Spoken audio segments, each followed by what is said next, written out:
Alright, you guys. I'm starting out this episode, Masculine Mindset Show, why your ego is lying to you and who put it there to begin with. Now, a quick story to start out this podcast. I went through a bit of an argument with a friend of mine. He's a very close friend. And you guys, I told him, brother, I still love you, even if you blocked me on your phone. And then after all that, he said, thank you for telling me that. Yeah, he said that. So with that said, you guys understand this. Your ego is lying to you. Yes, it is. And it is not your enemy, no, but it's a storyteller. Most of the time, someone is trying to get into your head, okay? Today we're ripping off the mask, okay? And it's the psychological trap that keeps men weak, reactive, and convinced they're more evolved than they really are. I want you all to really swallow this right now. I had a very early podcast called The Number One Reason Why You Have a Big Ego. It was extremely early.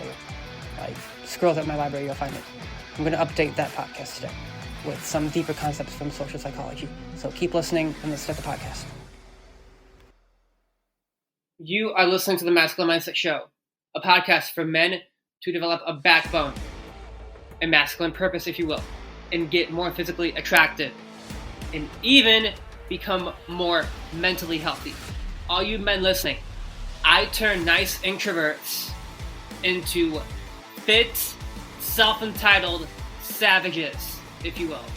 And you might even become a little cocky as a result of your G status.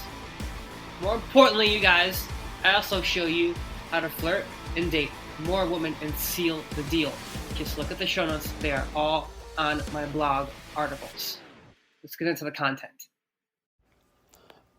All right, brothers, I really want to do a quick announcement before really jumping into this. I have a school community now, SKOOL, and I waited to announce this because I did a Black Friday deal in my community. Okay, I have people in there already, to be clear, but listen, you guys, check the show notes, I'll put it in there, but anyhow, let's go.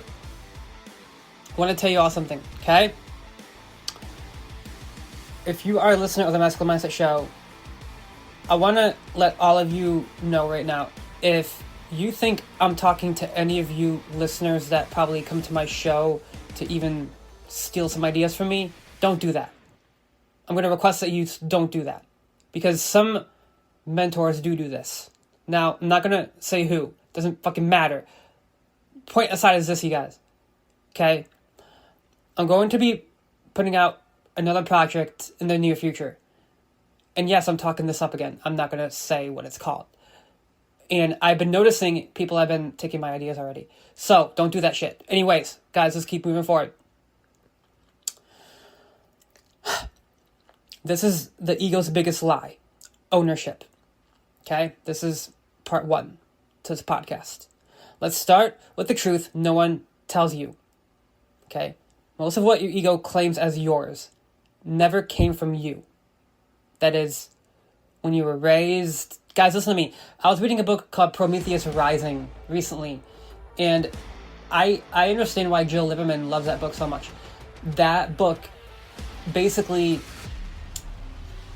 says that we're all raised to be obedient robots, which is hilariously true when you think about it.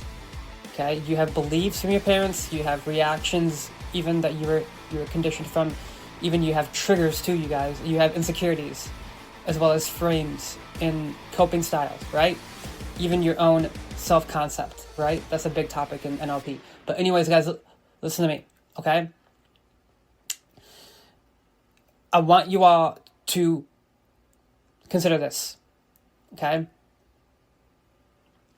This is the core idea of social identity theory. People unconsciously absorb identity from groups, leaders, and authority figures. And most men never really realize this, but their ego is a collage of other people's influence. Okay?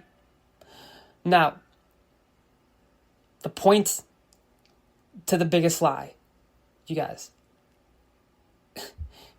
Really think about this. your ego, people often say, is not your ego. But what if I want to give you a little reframe here? The ego is a tool. It can be used for good and for bad.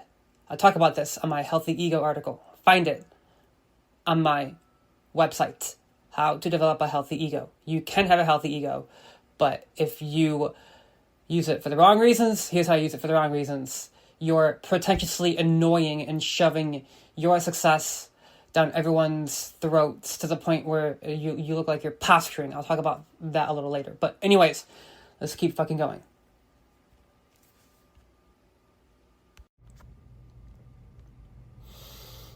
The mentor illusion. The ego of those who teach.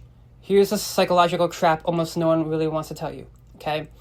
When you learn from someone, doesn't matter who it is, you guys, even if you just listen to their podcast, some coaches start believing they own everything you ever think, say, or create. This is called illusory causation in social psychology. It's when someone assumes they caused something simply because they were near you when you grew.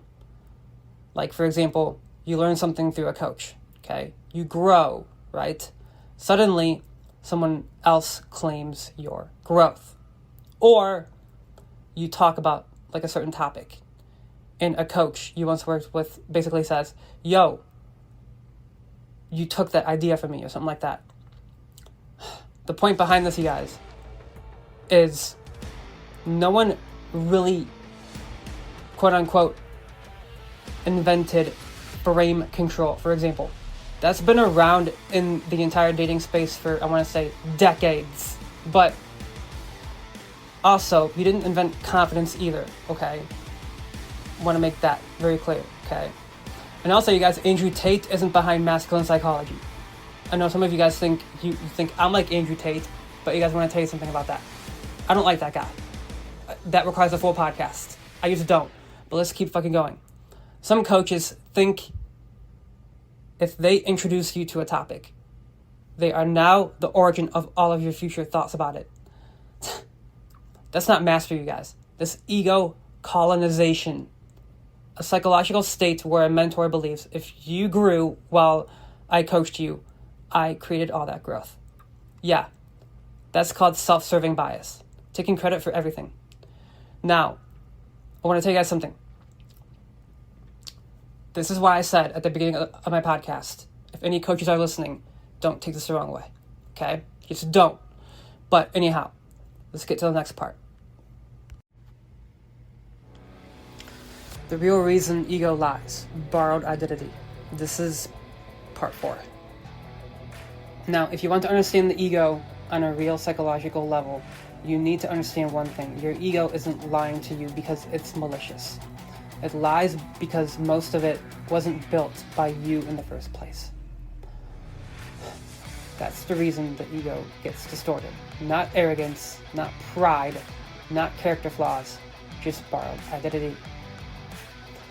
From childhood through adulthood, your identity gets shaped by the beliefs you inherited, the environments you adapted to, the authority figures you respected, the groups you belonged to, the roles you played to stay accepted,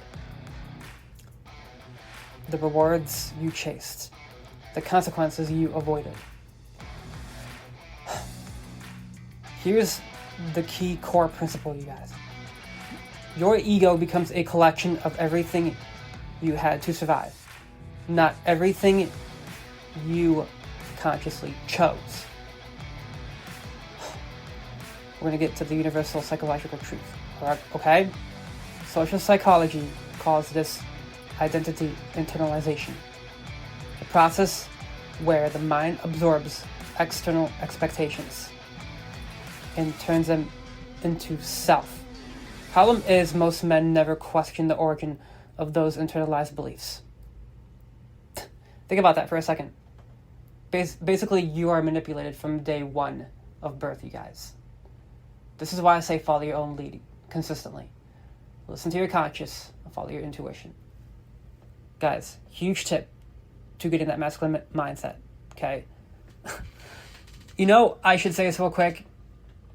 went on a podcast called Guys Night. I'll talk about that a little later, but they kept saying, "Oh, it sounds like you learned through a ton of mentors and all that." I'm gonna get to that too, but what do you do, Adam? And I say this to them. This is what I said on Guys Night. I'll say this briefly. I do shadow work. I teach my guys shadow work. Now, I don't talk about that very often, but I do. Now, anyways, let's keep fucking going. That aside, I actually wrote an article on Brain Z magazine about shadow work. But, you know what the fuck, I'll put it in the show notes. Anyhow. Okay. So when your ego lies, it's not trying to deceive you. It's not trying to protect the version of you that was built by the past. Okay? The work is not to destroy the ego. Even though I do say it's good to kill your ego. I do cover that in my hardcover book. But you guys, the real work is to separate what's yours from what was handed to you. Okay? The ego lies because it's repeating old scripts. You evolve when you start writing new ones. Okay? Borrowed identity is reactive. Self-created identity is sovereign. The moment you make that shift, your ego stops lying and starts serving. Let's go. How cognitive biases quietly inflate the ego. Now, this is part 5, you guys. Let's talk about the real reason the ego lies. The built-in cognitive biases wired into every human brain. Okay? Now listen to me, you guys. Okay? You should read my article on cognitive biases. I think it's called Psychological Biases. Like 5 psychological biases to trigger effortless attraction or something like that. But I'm going to keep moving forward here. Here are the big 4 biases that make your ego mislead you, though, which can make you unattractive. Not on that article that I cover, you guys. But let's get to it. Self-serving bias. This is the tendency to take credit for successes and blame external factors for failures. Your mind does this automatically because it protects your self-image, okay? Pure example, I succeeded because I'm talented. Next example, I failed because the situation wasn't fair. This isn't really bad. It's just unconscious. Until you make it conscious, the ego stays inflated. Now, next one. Illusory causation. Humans overestimate their influence on outcomes. This bias creates the illusion. If I was present when something happened, I must have caused it. This is why people often believe they have shaped someone else's growth, choices, or behavior. Again, not malicious, just the brain drawing false connections.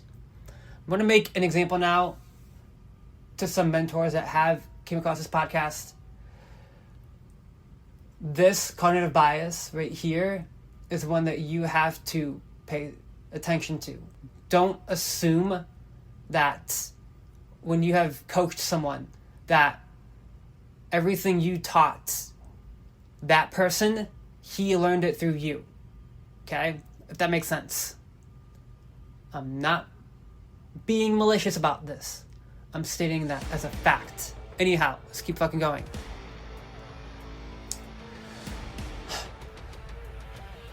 Now, next one, attribution bias. This is a tendency to interpret other people's actions based on internal traits, while interpreting our own actions based on context. Example, he acted that way because of who he is. I acted that way because of the situation I was in. The ego loves this bias because it keeps you feeling like the rational one. Now, so I covered the illusory causation, right? I covered the self-serving bias, right? Now I covered the attribution bias. This one's next, right? That was the one I just talked about. This is a tendency to interpret other people's actions based on internal traits while interpreting our own actions based on context. You know what I mean? Good. Now, the ego, as I said, loves this bias because it keeps you feeling like the rational one. Now, mere exposure, okay? Mere exposure. I covered mere exposure on my blog. This can be used in a way to build attraction. Find that article on mere exposure. Anyways, your brain prefers what's familiar, even if it's not objectively better. This explains why certain ideas feel right, simply because you've heard them before.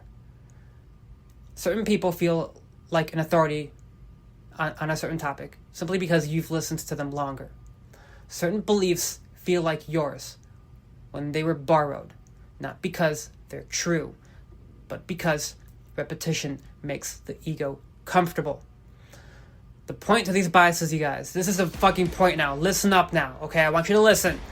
Your ego lies not because you're flawed, no, but because your psychology defaults to the simplicity, familiarity, and self-protection. Once you understand these biases, your ego stops being a narrator and becomes a tool, okay? So listen to me, you guys. A huge book that I want to reference here, 177 Mental Toughness Secrets of the World Class, right? Say that 5 times fast. In that book, it says the ego is a tool. Now, even though ego is middle-class thinking, as it says, it still is a tool. You can be happily dissatisfied. Taking full credit to that book when I say that. Happily dissatisfied. Now, anyhow, point is, you guys, your shift from being driven by unconscious identity to being aware of how your identity forms. This is maturity. This is sovereignty. This is psychological mastery. Okay? Now, there's something I want to touch on really quickly. Something I said on another show a while back. The host mentioned that it's strange that men today need to hire another man to teach them on how to be a man. Here's the thing about that. He wasn't really like, I'm not going to call him wrong, okay? I'm not going to say that. He was just expressing a very common psychological phenomenon called the status posturing, okay? All good. We all do that. I catch myself doing that too, you guys, when I'm out in public sometimes. And I see someone doing... Fuck, what is that? Term I'm looking for right now. I can't think of it. Yeah. Authority measuring. Yes, measuring your authority, okay? Authority measuring and status posturing. I get irritated when guys do that. When they do that authority measuring bullshit. But anyways, that aside. The thing I want you guys to really think about here, the instinct to position yourself as already complete, already whole, already self-sufficient, even when you're actively seeking guidance. Status posturing, or even authority measuring, is a defense mechanism. It's rooted in identity protection, the ego trying to preserve its image instead of revealing what it truly lacks. Okay? Here's the truth, you guys. Men don't hire mentors because they're weak. They hire coaches because the modern world gives men zero initiation, zero rite of passage. Okay? And even deeper, most coaches only teach the light side of masculinity, confidence, even becoming high status. Right? Rarely does anyone touch upon the one domain that actually creates mature men, the shadow. Shadow work is the only place where real identity forms. Okay? This is not NLP, by the way. Some of you guys misinterpret that. I want to make that clear. Shadow work is not NLP. I want to make that very clear to anyone listening. There's a difference between NLP and shadow work. Huge difference. It's the place where your patterns, fears, insecurities, impulses, trauma, and hidden drives live. A lot of dating coaches don't even touch upon shadow work. I do. It requires courage, not the tactics, not the gambits, not the pickup lines. It requires a hard look in the mirror, very hard look in the mirror. That's why I say in my book, face your traumas and overcome your traumas. Face the shit that you are afraid to face. Face it, look at it, and let it dissolve. Okay? I don't teach masculinity on the way a lot of these people out there teach it. Andrew Tate. Nothing against the guy. But I think, look, I'm not going to talk shit about another man on my show, but I'm just going to say this real quick. I teach it from the shadow, okay? Because here's the point here, guys. The way he teaches masculinity, I don't agree with. I have my own way of teaching this topic, okay?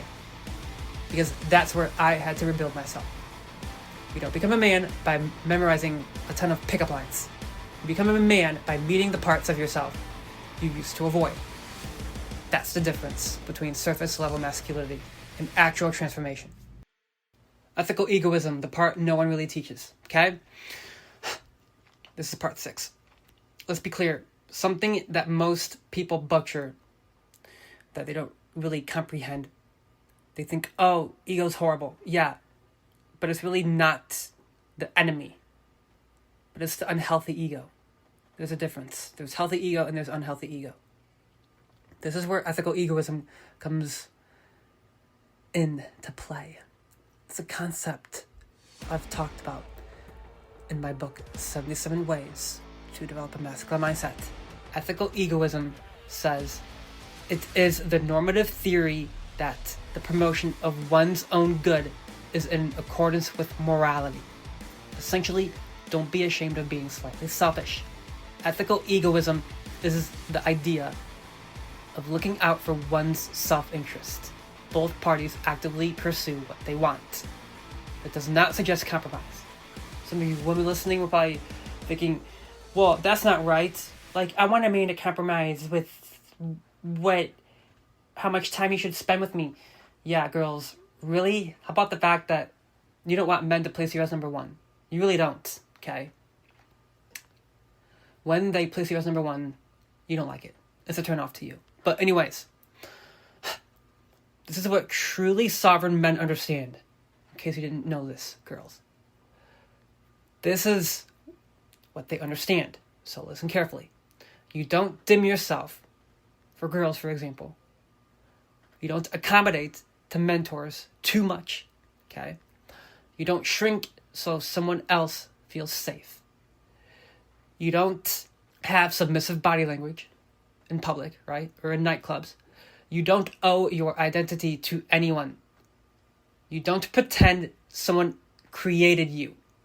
You don't assign credit to people just because they want it. And here's the part most men never hear. Ethical egoism is not necessarily like being self-centered. Healthy selfishness, honestly. That's what it is. The moment you start living in integrity with your own internal authority, this is what happens as a result. Insecure coaches get triggered. Controlling people freak out. Guys, listen to me. Don't be controlling. Seriously. A lot of you misinterpret frame control as being controlling. Frame control is you being in control of you. Now, let's keep fucking going. Again, I said, this is the moment you start living in integrity with your own internal authority. Before I went on a massive fucking tangent. Insecure coaches get triggered. Controlling people freak out. Weak men call you selfish. Fragile egos think you're abandoning them. And anyone who thought they owned your mind gets exposed. Because this is what ethical egoism states you as. I follow my own lead. I trust my intuition on what I believe. And I don't belong to you. I belong to myself. That's what it says. Think about that for a second. It's actually a very freeing feeling, you guys, when you realize you don't owe anything to anyone. Think about that. You don't, unless if you let the law of reciprocity affect you too much. Yeah, that's where it becomes a bad thing. We'll get to that in a different podcast, but laws of influence, you guys, I cover internal authority and even energetic reciprocity, but not today, okay? That's a different podcast. Anyhow, that aside, ethical egoism destroys that mentor-God complex. This is why your growth disrupts certain people. They wanted you to use their teachings so that you orbit them. They wanted your success tied to their name. They wanted your frame to be an extension of their own ego. Ethical egoism snaps that. Pretty fucking fast, doesn't it? It snaps that cord clean. So you guys check this out. Even though I do believe ethical egoism is a bit middle class thinking, as I learned from 177 Mental Toughness Secrets, the one thing positive about the ego is you can pick and choose what you believe. And you follow your own instincts and your own intuition. And you trust your own fucking lead. Guys, I've said follow your own lead from day one of my podcast. Anyways, you rise and you rise clean. No resentment. No bitterness. No drama. Just self-directed evolution. Men who don't have sovereignty will say this. You got that from me. You're only doing that because of me. You learned that through me. But sovereign men know this. Ethical egoism is the end of borrowed identity, and it is the beginning of true, authentic masculinity. Okay? Let's keep moving forward. Guys, this podcast is getting a bit long, so if you stayed this long, seriously, I appreciate you. Seriously, I love you, as I said already. But pat yourself on the back. Leave me a 5-star review if you like this content. Now, how to take your identity back. Okay? Here's how high-level men rebuild identity from the inside. First point, question every belief you've ever been given from parents, authorities, friends, even coaches. Seriously, question that shit. Second point, hold your growth privately until it stabilizes. Third point, build competence without announcing it to everyone. Fourth point, put no one above you psychologically. Fifth point, become the origin of your ideas again. So, I'm going to go a little deeper on each. First point, question every belief you've been exposed to. For example, friends that you grew up with, even authorities, even coaches, you guys. If you didn't consciously choose it, delete or redefine it. I'm going to go deeper on the next one. Hold your growth privately until it stabilizes. Ego-driven mentors react to what they can't control. Now, guys, I am not pointing out any particular coach right now. It doesn't matter, okay? It doesn't fucking matter. The point is this. Choose who you want to listen to. Enough said. Now, third point when I say build competence without announcing it. Silent progress destroys false authority. Fourth point when I said put no one above you psychologically. Not in defiance, but in neutrality. Okay, when I said the fifth point, become the origin of your own ideas. This is a death of borrowed ego and the birth of true sovereignty. Guys, this is getting a bit long. Ego death I was going to cover, because ego death does kind of matter. You're going to reach ego death at some point in your life. But I'm going to do the silent rakes perspective. Okay, not the Eckhart Tolle perspective. Listen to me. I have read bits and pieces of Practicing the Power of Now. I have nothing but love for spiritual teachers, but I'm going to do my own silent rake perspective. Oh yeah. Now listen to me. Let's talk about ego death for a second. Not the spiritual influencer version. Not the incense burning, lotus sitting, I'm the one with the universe brand. Right? I'm being sarcastic. Anyways, I'm talking about the silent rakes version, okay? Ego death is not disappearing. It's not dissolving. It's not literal death either. It's not what it is, you guys. It's not pretending you don't exist. That's escapism. That's spiritual bypassing. That's another ego costume, like an ego mask, okay? Ego death from the silent rake perspective is when you stop being controlled by identity you didn't choose. It's when you kill the parts of your ego that were built from borrowed beliefs, inherited insecurities, social conditioning, other men's approval. Also, fear responses too.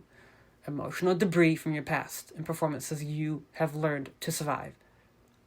Society. Ego death is not the death of the ego. It's the death of the false ego. Okay? That's it. It's when you realize you don't need to posture. You don't need to defend anything. You don't need to convince anyone. You don't need to raise your voice either. I can be guilty of that sometimes, you guys. I will be clear. But that's the point here, right?